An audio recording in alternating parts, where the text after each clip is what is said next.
माजी में शादी की तकारीब कई दिनों तक चलती थीं। सारे रिश्तेदार जमा होते, काम में एक दूसरे का हाथ बटाते। ऐसे मौक़ों पर गीतों में आपस के रिश्तों के साथ शोखी, छेड़छाड़, नोक-झोंक के ज़रिए एक समा बन जाता। रिश्तों की अहमियत का अंदाज़ा होता।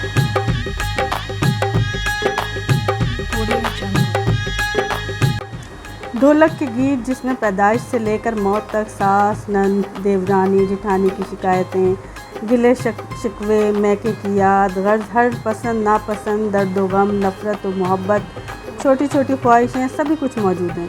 इनमें दिखावा नहीं है, अवामी अदब आदाब है जिसके खालिक खुद अवाम होते हैं, जिनका कोई जाना पहचाना खालिक ना हो, बल्कि जो नस्ल दर नस्ल सीना ब सीना तख्लीक पाता मुंतकिल होता चला आया हो और अभी तक ज़ब्त तहरीर में ना आया हो। ये बात तहकीक तलब है कि हमारी तहज़ीब में ढोलक कब ईजाद हुआ और पहला ढोलक का गीत कब और कहाँ लिखा गया। ढोलक के गीत खुशियों की हर तकरीब, मसलन शादी, ब्याह, बिस्मा, अक़ीक़ा, गुलपोशी, ईद, त्यौहार वगैरह में हर तबक़ात में यकसा तौर पर राइज है। खुशियों के मौके पर आज भी घर घर ढोलक के गीत बज उठते हैं और इनका सिलसिला कम उम्र बच्चियों से शुरू होकर शादीशुदा, गैर शादीशुदा, बूढ़ी और बेवा ख़वातीन का भी ज़ौक़ व शौक़ बन गया है।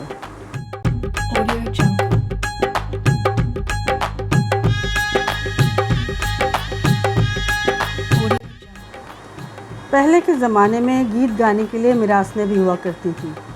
शादी के मौके पर दूल्हा और दुल्हन वाले ढोलक के गीतों की पेशकशी के लिए अलहदा मिरासनों का इंतखाब करते थे। इसी मुनासबत से वो लोकगीत गाते थे।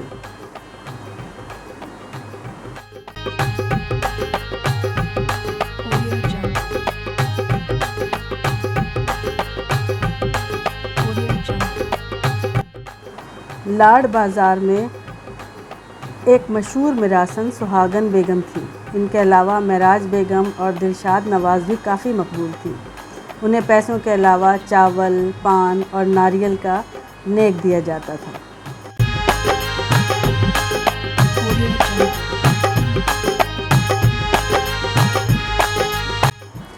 शादी की शुरुआत हल्दी पीसने की रस्म से होती थी। इस मौके पर चक्की के गीत गाए जाते थे। फिर गीतों का सिलसिला आरसी मसफ़ की रस्म और दुल्हन की विदाई तक चलता रहता।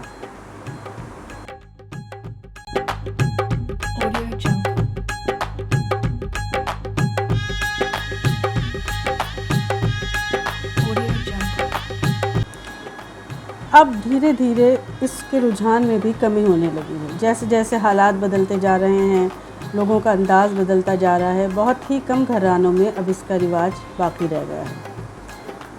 अब ज़्यादातर लोग ढोलक बजाकर गाने के बजाय उसको रिकॉर्ड करके सुनना पसंद करते हैं, या रिकॉर्ड किए हुए पुराने गाने जो पुराने सिंगर्स ने गाए हुए हैं उनको शादी ब्याह में लगा लिया जाता है।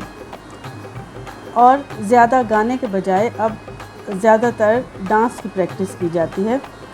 यानी कि अब बच्चों में शादी की तकरीबात में ढोलक के गीतों का एहतमाम करने के बजाय आजकल संगीत के नाम पर ज़्यादातर डांस प्रैक्टिस होती हैं और फिर उन डांस का मुकाबला किया जाता है।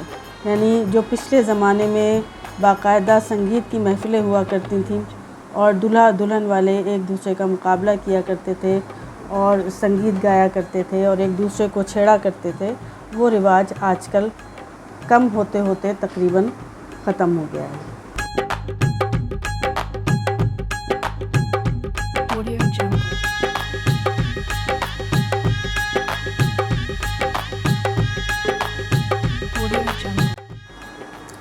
लोकगीत, लोक कहानियाँ, ये सब आम ज़िंदगी का सीधा साधा माजरा बयान करते हैं और किसी भी माशरे का माजी जानने के लिए ये पुराने लोकगीत और लोक कहानियाँ बहुत ज़्यादा अहमियत रखते हैं। इसलिए हमें अब ज़रूरत है कि हम अपने इन लोक कहानियों और लोक गीतों को दोबारा से अपनी मामूलात में या अपने तक़रीब में उनका हिस्सा बनाएं, ताकि हमारे बच्चों तक ये विरसा पहुँचे। वरना जिस तरह से आहिस्ता आहिस्ता अब ये लोकगीत और लोक कहानियाँ, ढोलक गीत, संगीत की महफ़िलें ख़त्म होती जा रही हैं, कम होती जा रही हैं, आहिस्ता आहिस्ता इनका नामो निशान भी नहीं रहेगा और हमारे बच्चे नहीं जान पाएंगे कि हमारे कल्चर का एक बहुत इम्पॉर्टेंट हिस्सा हमसे कहीं रह गया है।